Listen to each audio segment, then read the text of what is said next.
이 느헤미야 9장은 성경에서 가장 긴 그 공동체적 기도 가운데 하나예요. 그러니까 쭉 보시면 이 9장이 다 기도문이에요. 기도문, 공동체의 기도문, 쭉 하나님께 기도하는 것을 볼 수가 있습니다. 근데 이 기도문의 내용들을 보면 이제 우리가 어떻게 기도해야 되는지, 그리고 특별히 이들이 회개 기도하는 걸 볼 수가 있는데, 진짜 회개 기도가 뭔지 이것들을 보게 만들어 줘요. 저는 어떤 이제 1화에서 읽었던 내용이 기억이 나는데, 예배를 드릴 때마다 계속 크게 기도하는 분인 그 빵집 사장님이 계셨어요. 근데 워낙 너무 크게 기도를 해가지고 다른 분들이 이렇게 좀 불편할 정도로, 너무 이게 귀에 거슬릴 정도로 크게 기도하는 거예요. 근데 이 빵집 사장인데, 내 빵은 다른 집들보다 훨씬 작게 만든다. 빵은 작게 만들어요. 그래가지고 나이는 어느 분이 그분한테 그랬다는 거예요. 교회에서 기도 크게 하지 말고 빵집에서 빵 좀 크게 만들라고. 보통 빵들처럼. 이게 미국에서 이제 있었던 어떤 그 예화를 제가 하나 들었던 걸 기억나는데, 이렇게 얘기를 했다라는 거예요. 우리가 기도할 때, 하나님께 회개 기도할 때, 하나님 잘못했습니다, 잘못했습니다, 막 기도를 하는데, 이게 하나님께서 받으시는 걸 이걸로 끝나느냐, 회개 기도라는 게 아니라는 거죠. 이제 느헤미야 9장도 보시면 이들이 기도하는데 기도로 안 끝나거든요. 그러니까 이게 이제 쭉 느헤미야서를 보게 되어지면 영적인 어떤 운동, 공동체의 회복, 또 부흥의 역사가 어떻게 일어나는지가 보이죠. 첫 번째, 느헤미야가 믿음의 사람으로 자기의 영달을 위하지 아니하고 하나님을 위해서 성벽 재건에 힘을 썼어요. 믿음의 사람들이 몰려들었어요.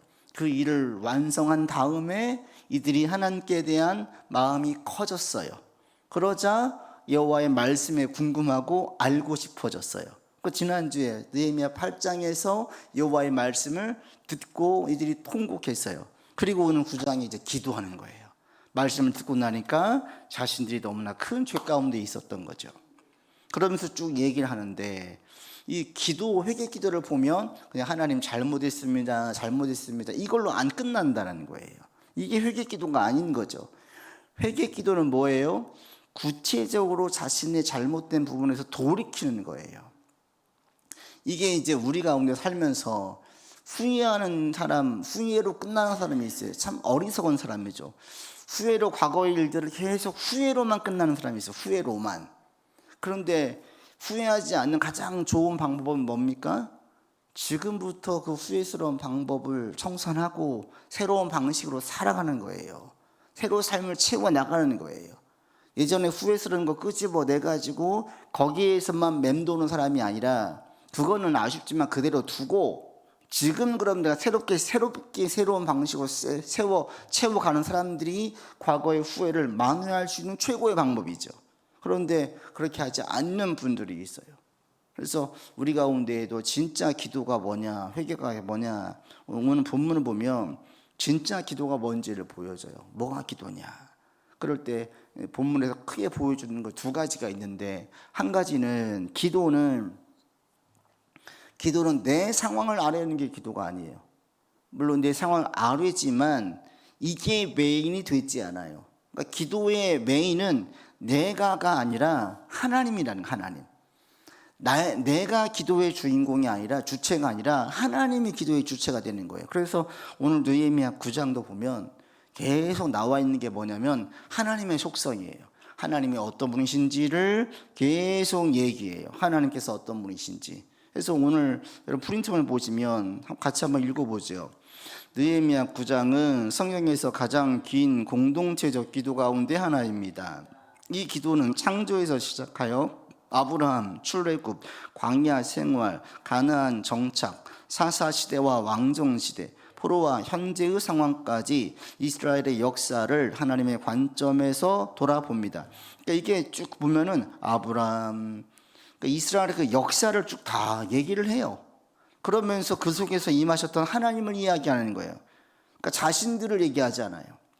하나님을 말해요. 그리고 이 부분을 보게 되어지면 또 한 가지 뭘 보냐면 이들은 상황으로 하나님을 해석하지 않아요. 그러니까 내 처지를 보니까 하나님은 어떻고가 아니라 하나님의 속성에서 지금 상황을 해석을 해요. 그러니까 이들이 지금 현실은 어떤 현실이에요? 기가 막힌 거예요. 지금 우리로 말하면은 월세방 사는 거와 같은 거예요. 어디 신세지고 있는, 이게 지금 그들의 입장이거든요. 그런데 여기에 대해서 하나님 어떻게 우리한테 이러실 수가 있어요? 라고 묻는 것이 아니라 하나님은 늘 우리를 지켜주시고 인자가와 자비를 베푸신 분이셨는데 늘 우리가 문제였습니다. 우리 민족이 문제였었습니다. 그래서 지금 이런 상황 가운데 있는 것이지 하나님의 문제가 아닙니다. 그러니까 상황으로 하나님을 해석하는 것이 아니라 하나님의 속성으로 상황을 해석하는 거예요. 그러면 이 원망이 하나님께로 가지 않는 거죠. 자기 반성으로 오는 거예요. 아, 내가 문제구나. 우리 공동체가 문제구나. 이렇게 보지 하나님 어떻게 이러실 수가 있어. 이렇게 가지 않는 거예요. 이 믿음이 연약한 사람들, 어린 사람들이 대부분 이렇게 나오잖아요. 상황으로 하나님을 해석하죠. 하나님을 사랑하신다는데 왜 이래? 나는 제자가 하나가 재수할 때 하나님 그렇게 의지하면서 했는데 결과적으로 자기가 원하는 대학에 못 갔어요. 그때부터 점점 멀어져 버린 거예요. 하나님이 진짜 왜 내 기도를 안 들어주십니까? 어디까지 가냐면 하나님의 존재를 의심하는 데까지 가는 거예요. 진짜 계십니까? 인간이 만든 신 아니에요? 자기의 그 하나 얄팍한 그 경험 가지고 하나님을 확대 해석하는 거예요. 잘못된 적용을 하는 거죠. 이게 이제 가장 신앙이 없을 때, 전에 어떤 사람도 하나님이 정말 사랑하신다면 우리 가정에서 누가 봐도 제일 믿음이 좋은 우리 언니에게 왜 저렇게 어려운 일이 생겼어요? 이렇게 물는 거예요, 저한테. 이전에 있던 그 신림교회에서 그 물었던 자매가 있어요. 그 당시에 전도사일 때, 전도사님, 우리 집에서 믿음 제일 좋은 게 우리 언니인데 우리 언니가 시집 가려고 준비했다가 저렇게 틀어져가지고 저렇게 어려움을 겪고 있는데 하나님이 진짜 살아계시다면 어떻게 저러실 수가 있어요? 라고 묻는 거예요. 나중엔 잘 됐어요. 그렇게 몇 년 뒤에 결혼하고 애도 낳고 지금 거기 잘 살고 있어요. 근데 그때 그 얘기가 참 저에게 딱 기억에 남는 거예요. 그 한 가지의 사건, 다른 것들은 모르겠어요. 그러나 믿음 좋은 사람이라는데 저 사람의 상황을 가지고 하나님을 해석을 하는 거예요. 이렇게 되어지면 반드시 잘못된 해석이 나올 수밖에 없어요. 왜냐하면 우리가 보는 표면적인 인간의 모습은 한계가 있어서 그 전체를 입체적으로 보지 못하거든요. 근데 어떻게 우리가 다 알아요? 그리고 하나님의 크신 뜻을 어떻게 다 헤아릴 수 있어요? 몰라요, 우리는. 그런데 신앙이 연약할 때, 약할 때에는 상황으로 하나님을 해석을 해요. 풀려지면 하나님이 사랑하시는 것이고 막혀지면 하나님이 사랑하지 않는 것이고 이렇게 이해하시는 분들이 있어요. 아니잖아요. 하나님은 도리어 많은 경우에 믿음의 사람들에게 고난을 주시고 시련을 주시고 심지어 시련이 없으면 이건 사생자다. 하나님 진짜 계시하는 믿는 게 아니라는 거예요. 모든 믿음의 자녀에게는 그런 관문을 통과해야만 된다. 그래야지 강해지고 건강해지고 단련되어지니까. 그래서 이 속성, 하나님의 속성으로 상황을 해석하는 이들을 보게 되어지거든요. 이게 이제 옳은 기도죠. 그래서 우리도 여러분들 기도하실 때 이렇게 기도하시면서 나아가셔서 아버지 그 상황에 대해서 흔들리지 말고 하나님을 계속 붙들고 그리고 이렇게 나갈 때 주님께서 어떻게 역사하시는지를 계속 보는 우리의 삶이 되기를 바랍니다. 그 다음 이어서 계속 읽어보죠. 이스라엘은 계속 불순종했지만 하나님은 계속 신실하셨습니다. 따라서 느헤미야 9장의 중심은 우리가 신실하지 못했음에도 하나님은 얼마나 신실하셨는가를 보게 합니다. 그러니까 이 신앙이라는 게, 삶이라는 게 단층적으로 딱 잘라가지고 이걸로 해석할 수가 없잖아요. 우리의 삶은 연속성상에서 봐야 되는 거예요. 그리고 공동체 속에서 봐야 되는 거예요. 나 혼자만 떼서 인생을 해석할 수가 없지요.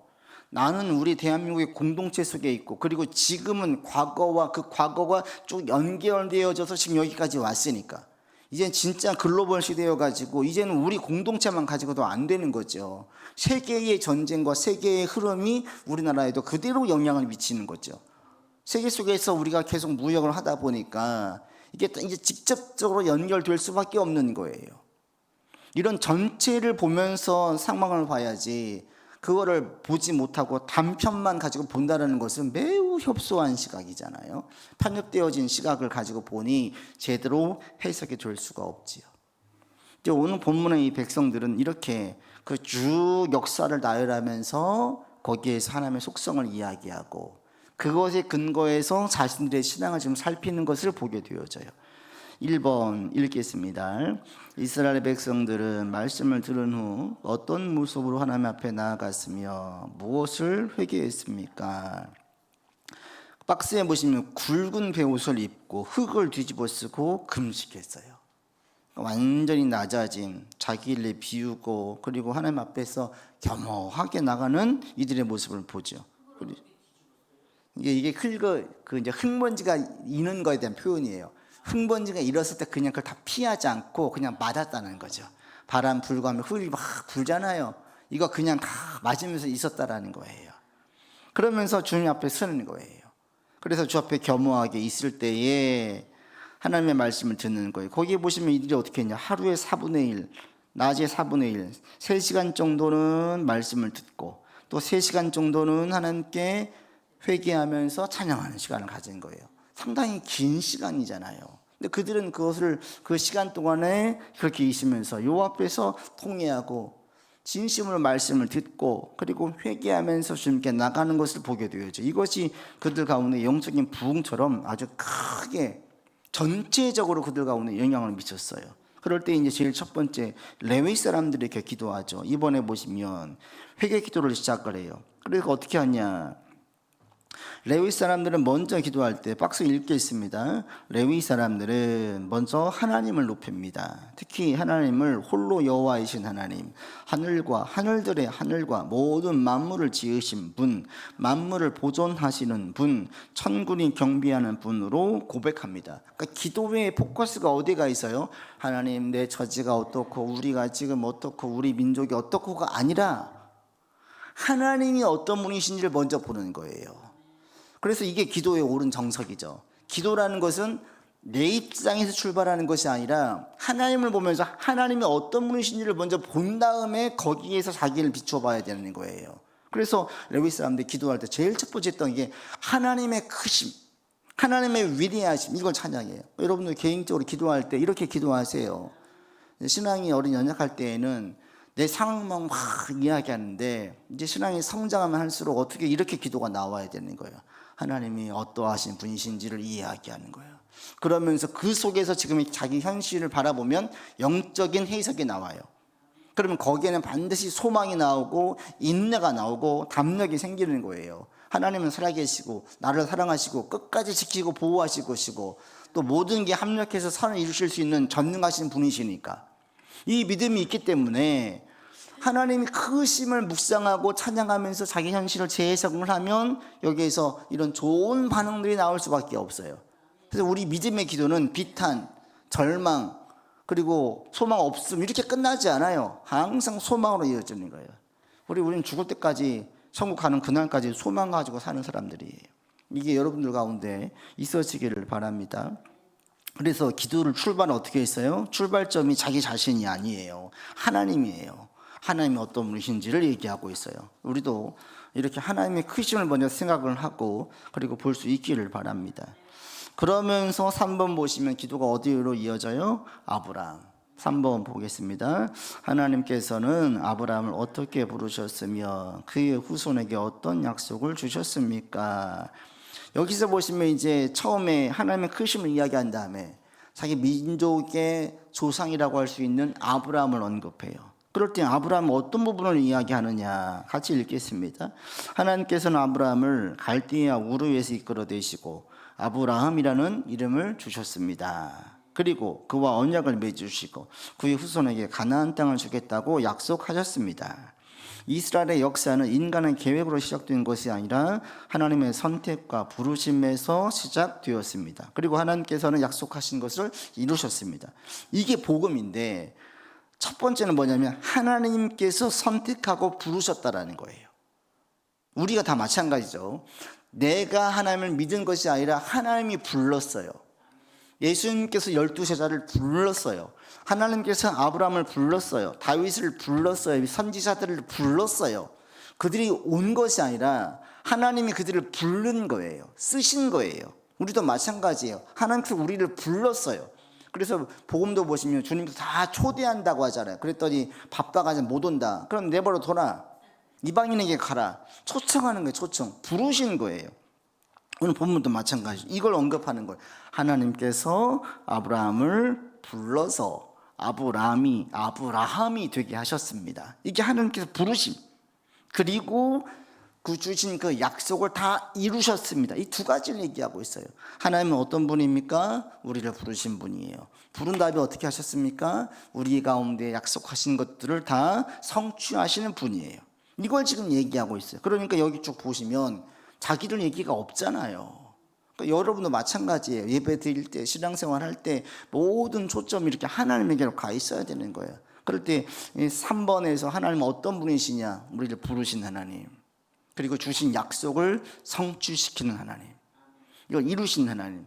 내가 지금 어떠하든 처지가 어떠하든 아브라함 창세기나 아브라함 내막을 쭉 보면 아브라함도 처음부터 믿음이 좋은 사람이 아니었었어요. 우리가 똑같이 실수하고 넘어지고 연약한 모습을 그대로 보여요. 아내를 누이라고 속이고 약속의 땅을 떠나고 현실 가운데에서 그리고 이스마엘을 야멸차게 내보내고 그 가정 가운데 분명히 다 연약한 인간의 모습이 있어요. 그럼에도 불구하고 하나님은 그 약속을 다 이루어 가셨다. 그 하나님은 오늘 우리 가운데 주신 약속, 우리를 불렀어요. 부르신 모든 자들에게는 주신 사명이 있어요. 그리고 그 사명을 이루도록 하나님께서는 이루어 가신다. 우리가 하자가 있어도 전혀 문제가 안 된다. 이걸 지금 아브라함을 통해서 얘기합니다. 그 다음에 이제 아브라함 이후에 출애굽과 광야로 가죠. 4번 읽겠습니다. 출애굽과 광야 생활에서 이스라엘 백성들은 어떻게 행동했으며 하나님께서는 어떻게 그들을 인도하셨습니까? 그 박스 같이 읽어보죠. 하나님은 애굽의 교만함을 치시고 고통을 들으시며 홍해를 가르사 추격하는 애굽 군대를 깊은 물에 던지셨습니다.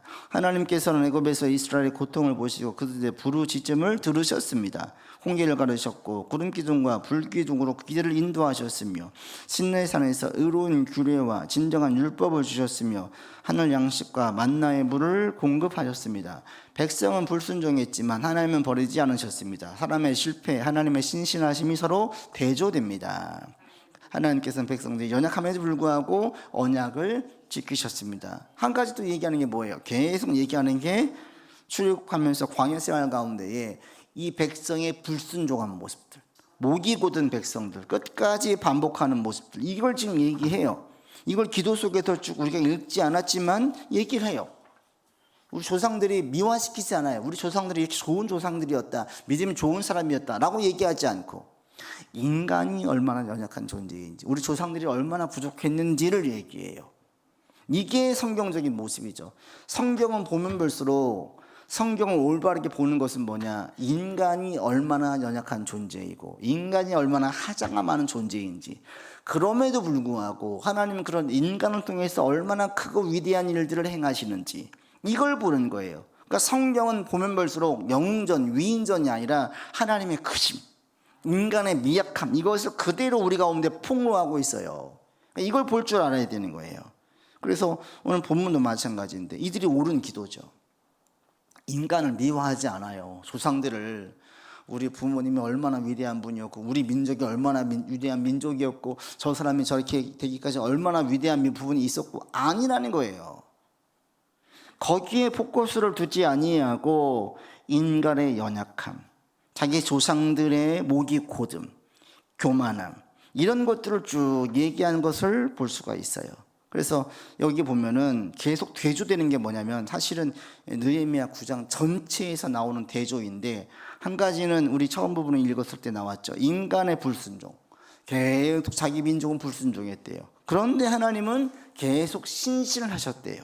이거예요. 이거 인간은 약속을 쉽게 어겨요. 쉽게 변덕을 부려요. 그러나 하나님은 약속을 변개하지 않으세요. 끝까지 지키시는 분.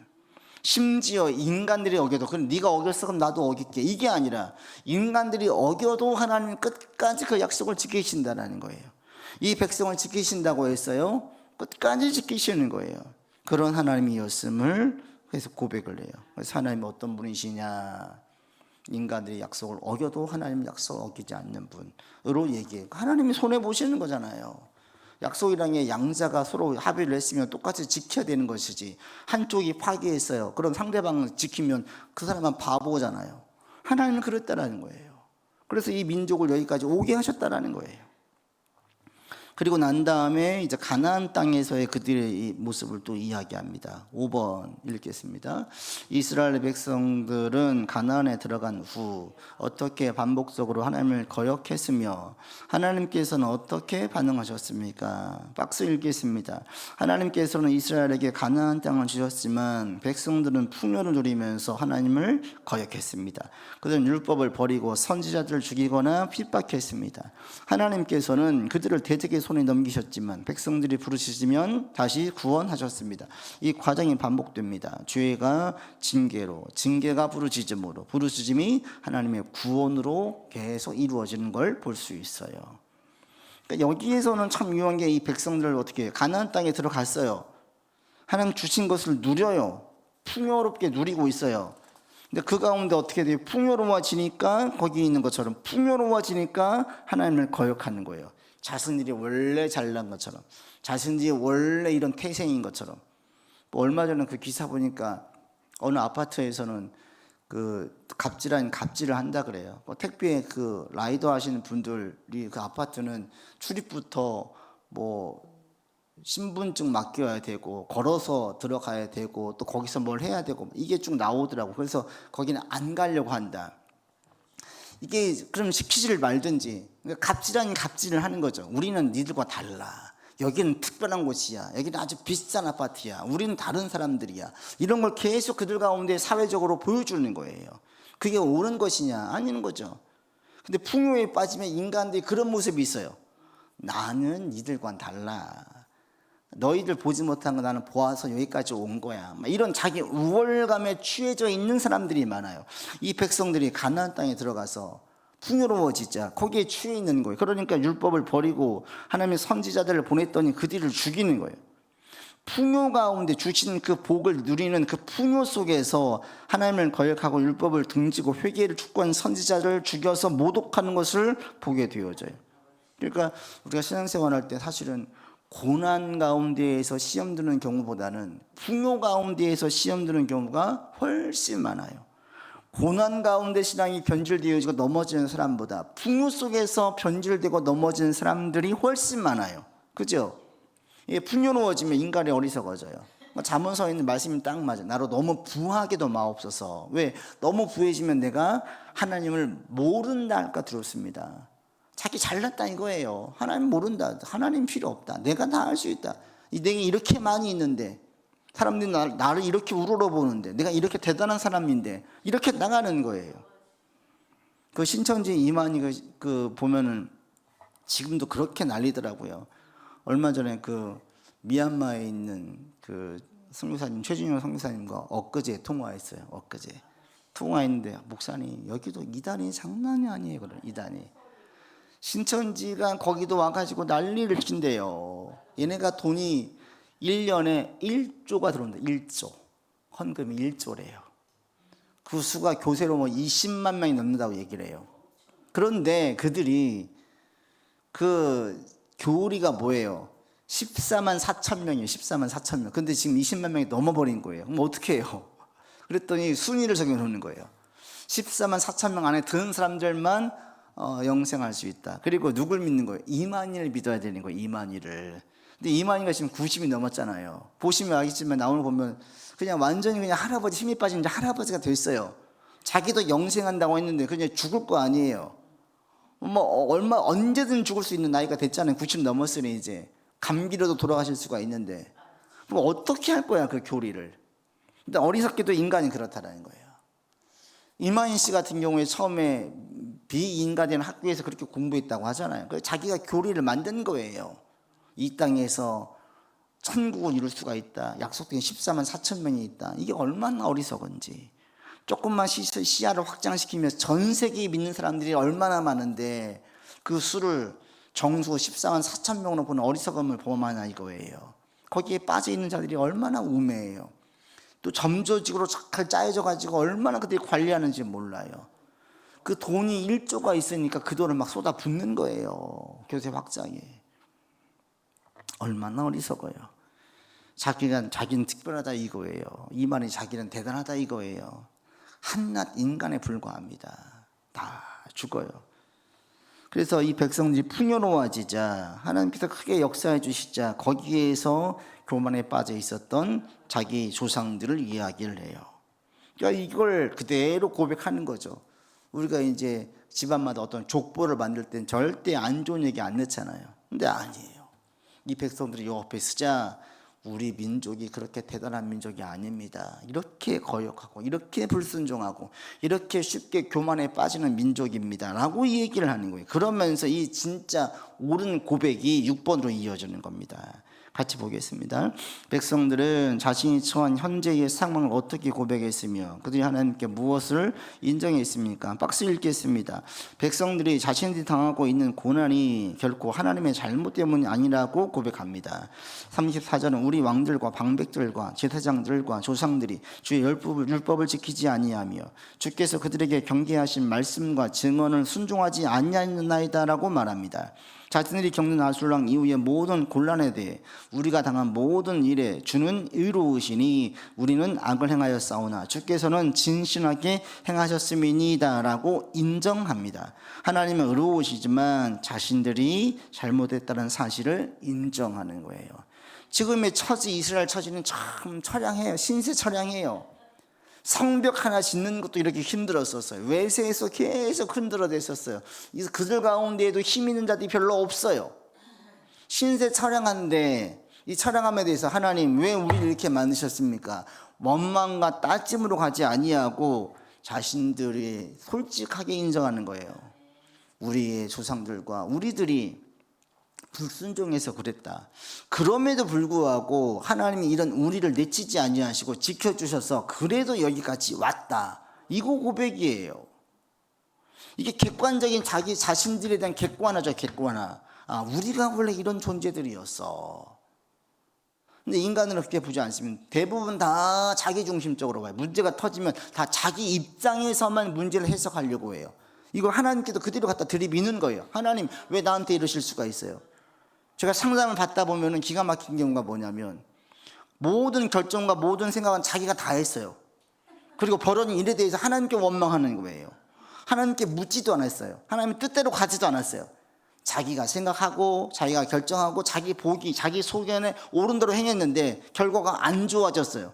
그러자 원망은 하나님께 돌리는 거예요. 얼마나 어리석어요.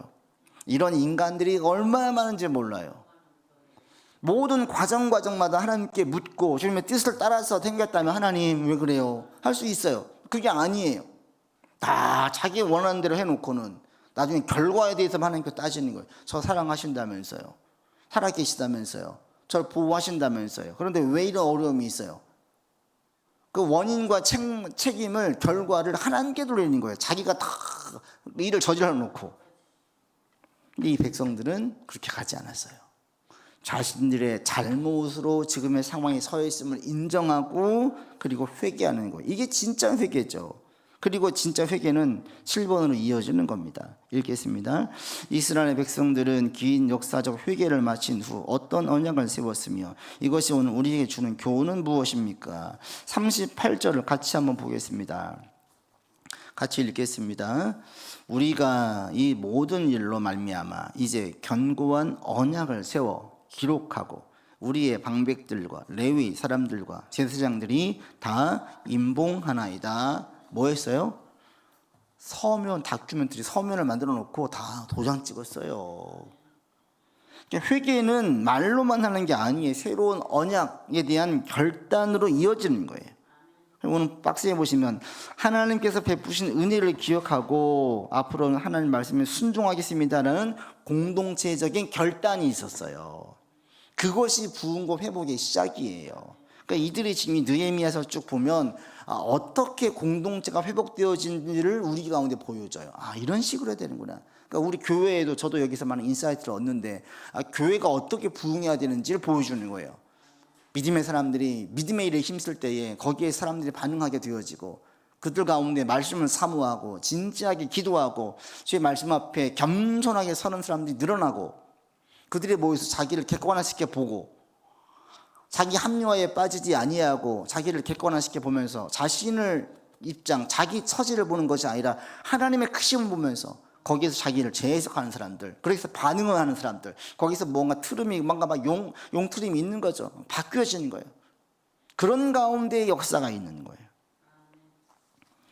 밑에 부분 읽고 마치겠습니다. 역사의 주인은 하나님이시다. 창조부터 구속사 전체를 끌어오신 분은 하나님이십니다.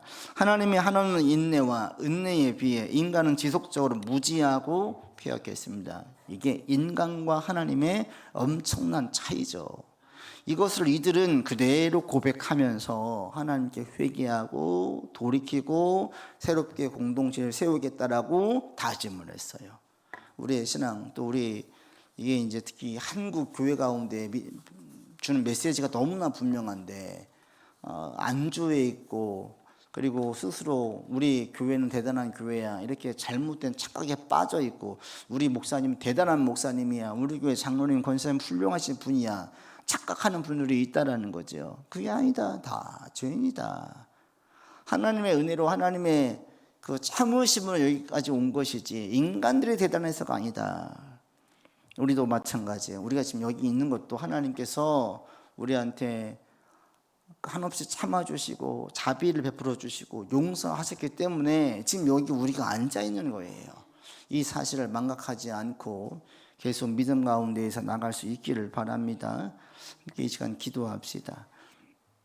우리 자신과 우리 공동체를 위해서 기도하겠습니다. 우리 교회 공동체가 믿음 가운데에서 계속 잘 갈 수 있도록 오늘 이 느헤미야서에 나와 있는 말씀처럼 우리 교회 공동체를 바르게 세워줄 수 있도록, 또 우리 자신도 마찬가지입니다.